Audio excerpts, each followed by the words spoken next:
This is a new Skoda Octavia VRS, and in this video I'm going to tell you if it's any good. Before that though, I'm going to show you a few features that it has which sets it apart from other hot hatches. It has an umbrella in the door. You can get a special bin for the back seats, and have a look at this. Somewhere to hold your mobile phone. What's this nonsense? There's also a bin here in the front, look. Little place for you to put your parking tickets, although everyone does their parking by mobile phone now. And in the cup holders is these little grippers, so when you put your bottle in, you push down and twist, you can open the bottle one-handed. There's an inbuilt funnel for the washer fluid. Look there, means you're less likely to spill. Nice. Then there's the ice scraper and the fuel filler cap, and look, special place to hang your shopping off. Look, a sturdy hook. What you really care about though is the engine. So 2 litre 4-cylinder turbo petrol puts out 265 horsepower, which is actually 20 horsepower more than the pre-facelift version of the Octavia VRS. 370 newton meters of torque. You've got a 7-speed dual clutch automatic gearbox driving the front wheels only. 0 to 60 is supposed to take 6.4 seconds, but what's the reality? Let's launch it to find out. Left on the brake, floor the throttle, launch control active, release the brake. Go on, put your power down. That's the thing about front wheel drive.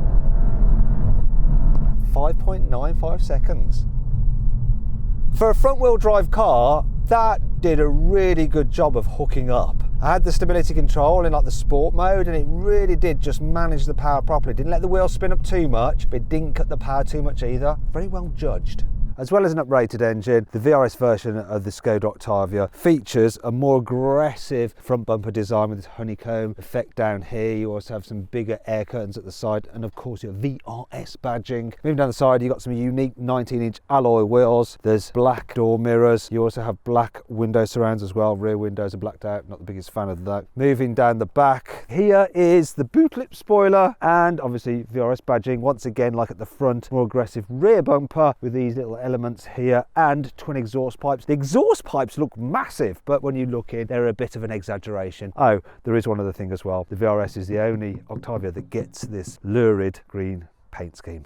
Here on the inside, there's some visual upgrades over the standard Skoda Octavia. So you have a VRS sports steering wheel, you have some VRS racy red dials, you also have like the VRS badge on your little Skoda Octavia here, the graphic on the infotainment system. You also get this material here on the dash with the red stitching, some kind of weird fake carbon fibre here on the dash, which I'm not a fan of. There's red stitching about the place there and there. You also get the VRS sports seats, which actually feel quite nice to sit in, though the material is a bit on the cheap side. And there's VRS Skoda kick plates and stuff. You also get sportier seats here in the back as well, which is nice. And other than that, it's just normal Octavia. So, or is it Octavia? I can never decide. Good knee room, good headroom, very spacious, very practical, and comfy. Oh, and ISOFIX anchor points that are really easy to get to. There's even ISOFIX anchor points on the front passenger seat as well, so you could carry 3 children in child seats in this car. Practical and fast, what more could you want? More important than the upgraded rear seats, the upgrades that Skoda have made to the VRS's chassis. So first up are some sportier brakes, so let's give them a brake test from 60 miles an hour. It's got to be less than 35 metres. Let's get up to speed. Here we go, braking, 1, 2, 3. 35 metres, bang on the money. Skoda have made some other upgrades to the VRS's chassis, including a lower, sportier, stiffer suspension. The car actually sits 15mm lower to the ground than the standard Octavia. If you're a little bit worried that the sportier suspension will make the car feel a little bit more uncomfortable over bumps, then you can upgrade to dynamic chassis control, so that's actually adaptive suspension, and you have all these different settings going from soft all the way up to very, very sporty up there. 15 different settings. There's also an electronically controlled limited slip differential on the front axle, so the car can send up to 100% of the power to either of the front wheels depending on where there's most grip, and that helps it put down its power on the road and get you maximum traction out of the bends. Let's find out what this car feels like to drive though on a twisty road. Now the beautiful thing about the Skoda Octavia VRS is that you've got a sensible practical family car that's an easy sell to your partner, but you've got the engine from the VW Golf GTI and the clever front differential. Well, so clever that it can hook you up out of a bend like that, put its power down and catapult you into the car in front. That was the auto braking system getting a little bit paranoid. It just hooks up pretty well, even though this surface is quite slippery, and it's such an easy car to drive fast. It's predictable, it stays flat in the bends, it's responsive. You don't have quite the feel or the adjustability that you get from the Volkswagen Golf R, and that car's got more power and it can put its power down better because it's four-wheel drive, but it's not quite as practical as this, and it's more expensive. However, I would spend the extra and get the VW Golf R, and if you want to check out my review of that, just click on the pop-out banner up there or scan the QR code on screen now. But do you know what? This is still a fun car. The gear shifts are fast on the upshift, a little bit delayed on the downshift, but it does handle well, and it's just so predictable and easy to drive quickly. It's really good all round. It sort of ticks every single box. One last upgrade you need to know about on this new Skoda Octavia VRS is the uprated sports exhaust. So let's have a listen to it.